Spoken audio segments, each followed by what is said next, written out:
Hi there, Alex Kidman with my quick video review of the brand new Logitech Lift Vertical Mouse. But before I start, thanks to everyone for their patience. I've been off the air for the last 2 weeks due to some health issues, but I'm finally getting back on track. If you haven't done so already, be sure to hit like, subscribe, and the bell icon to help me out. Also, help yourself out. Go have a coffee. But before you do, I guess we should get on to the Logitech Lift Vertical Mouse.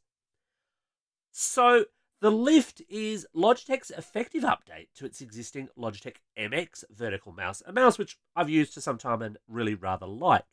The core idea here is around ergonomics, with that strange vertical shape meant to create more of a handshake type grip, rather than the flat style that you get with most traditional mice. Where the Lift really differs from the existing MX Vertical is in its size, and the easiest way to show you what I mean is to put the two side by side. See, the Lift is quite a bit smaller than the MX Vertical, but it's not just a question of size in terms of design changes. The Lift is available in a range of two-tone colours with white, pink or black models available. If you're particularly eco-minded, the black model is said to be made from up to 70% recycled plastic. If you opt for the white model, which is what Logitech sent me, or the pink one, you're only getting 54% recycled plastic. The buttons are also a little bit different. On the MX Vertical, they're fairly flat, but on the Lift, the side-mounted buttons are rounded, which actually makes them a little bit easier to feel. There's also no top-mounted button for shifting DPI rates as you'd find on the MX Vertical, because it's on the side now next to the scroll wheel. I was worried for a while that I might tap it inadvertently while using it, but it didn't really happen while I was testing out the Lift.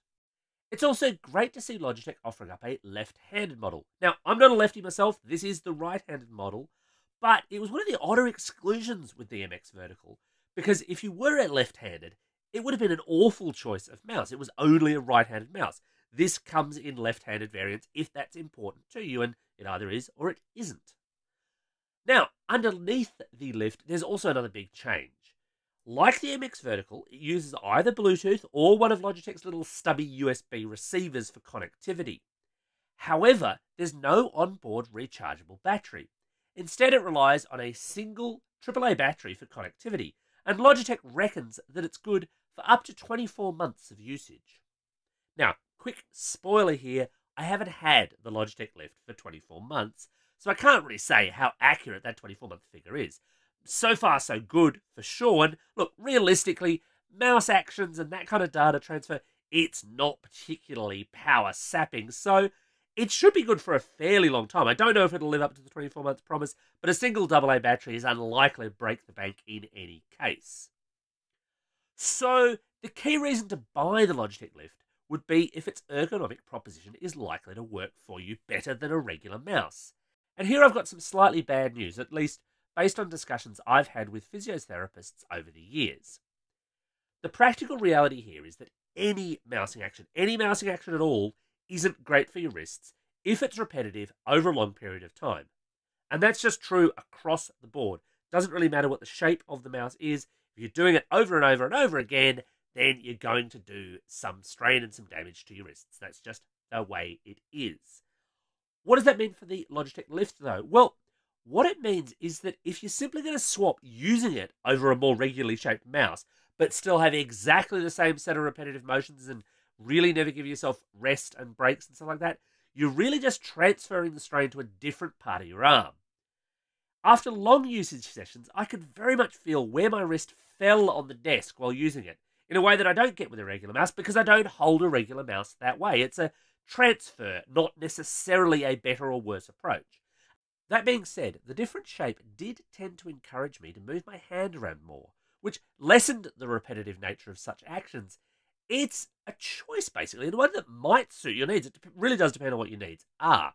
The actual mousing action is fine, and you can tweak what it does through Logitech's options software for Mac or PC. This is things like custom mouse button arrangements and DPI switching and so on and so forth.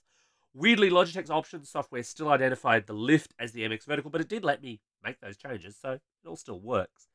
Dual USB and Bluetooth means it can connect to just about anything out there. I've connected to Macs, PCs, iPads, phones, anything that can take or recognize a mouse in the first place should be fine. And quickly switching from the button on the base is very easy indeed. My final observation on the Lift mouse relates to its size. Look, I love that Logitech makes a left or right-handed option vertical mouse, but I don't quite love the smaller size quite as much as with the larger MX Vertical. Now, is that 100% on the size of my hands personally? Yeah, it totally is. But what that means for you is that you probably should try to duck into a store and have some hands-on time with the Lift if you can at all. Or if you're ordering online, just make sure they've got a good returns policy. Because if you've got smaller or medium-sized hands, and that's where Logitech pitches the Lift, it'll be good. In fact, it's probably better than the MX Vertical for your needs. But if, like me, your hands are a little on the larger size, you might find the grip a little bit odd over a lengthy day's usage. Now, here in Australia, where I'm recording this, the Logitech Lift mouse will set you back around $129.95 in your choice of colours. If you've got small or medium-sized hands and want a more grip-friendly mouse, it could be just the thing. But if you've got larger hands, hunt down one of the older MX Verticals instead. Anyway, that's my take on the Logitech Lift Vertical Mouse. Got any questions or feedback?